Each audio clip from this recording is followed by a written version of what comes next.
वंदनामी अय्या जी। तो सुखी। हाँ, मेरा इस टाइम का क्वेश्चन है कि जो यानी पहली बार जब माता यशोधरा भिक्खुनी होने के लिए प्रस्ताव रख रही है, तभी बुद्ध ना कह रहे हैं। बाद में जब महाप्रजापति गौतमी जा रही है, तभी भी 3 बार उन्होंने ना बोला है, पर उसके बाद उन्होंने एक्सेप्ट किया है। तो वो हम्म। क्या रीजन था कि तभी उन्होंने उसके लिए पहले 3 बार ना बोलने के बाद हाँ बोला। और हमें राहुल माता जो नाम मिलता है थेरी में, वो यशोधरा माता का है क्या थेरी बनने के बाद? वो मेरा दूसरा एक क्वेश्चन। तो ये दो ही क्वेश्चन फिलहाल के लिए मैं पूछ रहा हूँ। Thank you. तो पहला जो प्रश्न है कि माता यशोधरा ने इस प्रकार से याचना की थी कि मुझे भिक्षुनी बनना है, प्रवचित होना है, लेकिन भगवान तब ना कहते हैं। क्यों? क्योंकि उस समय में जो राजा शुद्धोधन थे, वो राजा शुद्धोधन जीवित थे, और जो राहुल थे वो प्रवचित हो गए थे। तो राजा शुद्धोधन भी कहते हैं कि इस समय अगर आप प्रवज्जा लेती हो, क्योंकि राहुल वो अभी समन बन चुके थे। अगर इस समय आप प्रवचित होते हो तो बहुत सारे लोगों को ऐसे लगेगा कि आप केवल पुत्र के दुख से, पुत्र के वियोग से भिक्खुनी बनना चाहती हो, प्रवचित होना चाहते हो। तो इस प्रकार से राजा शुद्धोधन उन्हें ना कहते हैं। और उसके बाद में जब माता यशोधरा, महाप्रजापति गौतमी भगवान से याचना करते हैं, 3 बार पहले याचना करते हैं, जब वो भगवान प्रथम बार कपिल वस्तु में बुद्ध बनने के बाद में आते हैं। तभी भी यही कारण होता है कि अभी तक जो राजा शुद्धोधन थे, उन्होंने काया त्याग नहीं की थी। इसी वजह से वो समय नहीं आया था। जब वैशाली में भी जाते हैं, वैशाली में भी 3 बार याचना करते हैं। उसका कोई स्पष्ट उल्लेख तो नहीं है कि क्यों भगवान ना कहते हैं, क्योंकि भगवान कहते हैं जो भी आपके दुख मुक्ति के लिए है, मैं केवल उन्हीं धर्म को बता रहा हूँ, है ना। तो उन्होंने कारण तो स्पष्ट नहीं किया कि क्यों ना कहा है।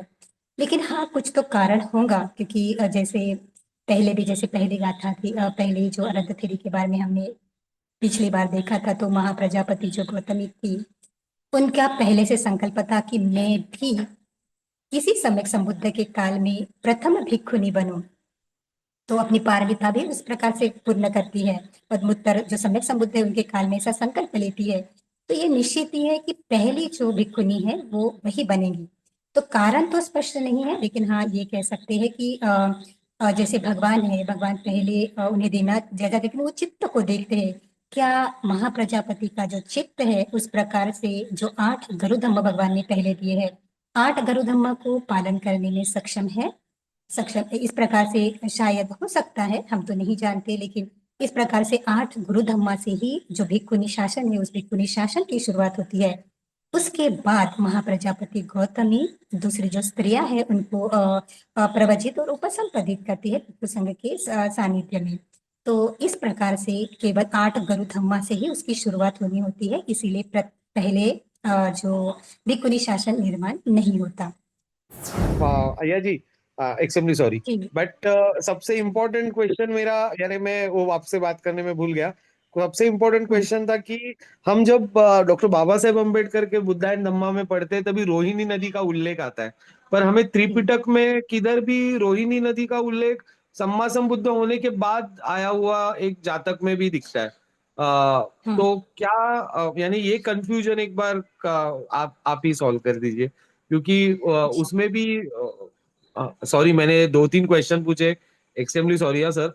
बट जो यानी जो जातक है, वो जातक भी हमें मिलता है कि कुंभघोष जातक करके जो जातक है 542, उसमें हमें वो यानी घटना दिखती है। पर बुद्ध यानी सिद्धार्थ होते हुए रोहिणी नदी का उल्लेख हमें त्रिपिटक में नहीं दिखता, जो डॉक्टर बाबा साहेब अम्बेडकर के बुद्ध एंड धम्मा में आता है। तो हमेशा कंफ्यूजन लोगों में डिस्कशन होता है इसके बारे में कि एक्चुअली क्या है, वो 4 घटनाएं या वो रोहिणी नदी। सो सॉरी, मैं इतना ही पूछ के रुक जाता हूँ।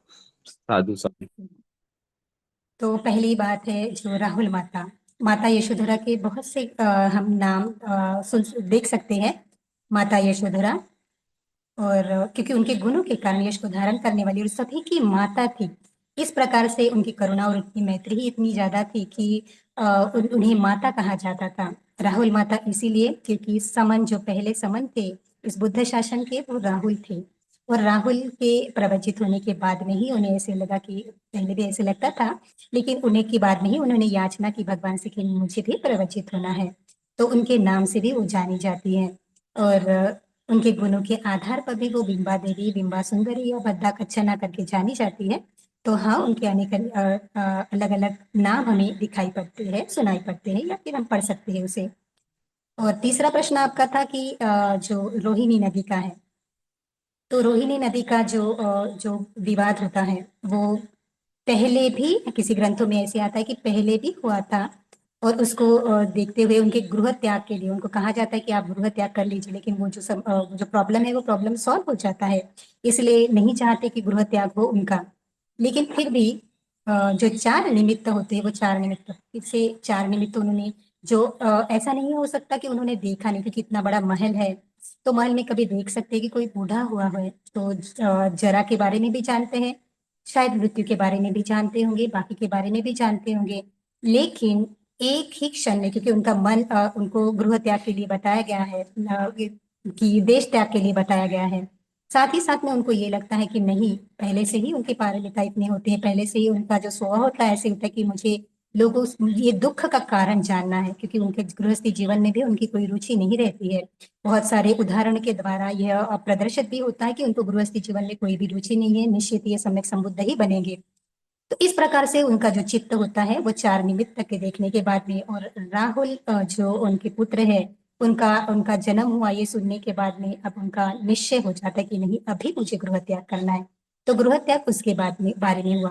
फिर दूसरी बार भी ऐसा उल्लेख आता है कि रोहिणी नदी में एक बार फिर से ऐसे विवाद हुआ है। तो विवाद हुआ है तो वहां पे भी वो अर्थदंड करके एक सूक्त है, अम, उसकी देशना करते हैं। तो दो बार इस प्रकार से उल्लेख आए, क्योंकि ग्रंथों में है, किन्हीं में नहीं है। तो इस प्रकार दो बार इसका उल्लेख आता है। वंदामी आदरणीय पूजनीय अय्या जी। अय्या जी, मेरा एकदम बहुत ही छोटा प्रश्न है। एक ही प्रश्न है मेरा कि ओके। सब जगह ये आता है, मतलब उल्लेख कि भगवान को जो सम्यक संबोधि मिली, वो बोधि मंड जो है उस पे मिली थी, वहां पे बैठ के, मतलब पीपल का जो बोधि वृक्ष है उसमें बोधि मंड कहते।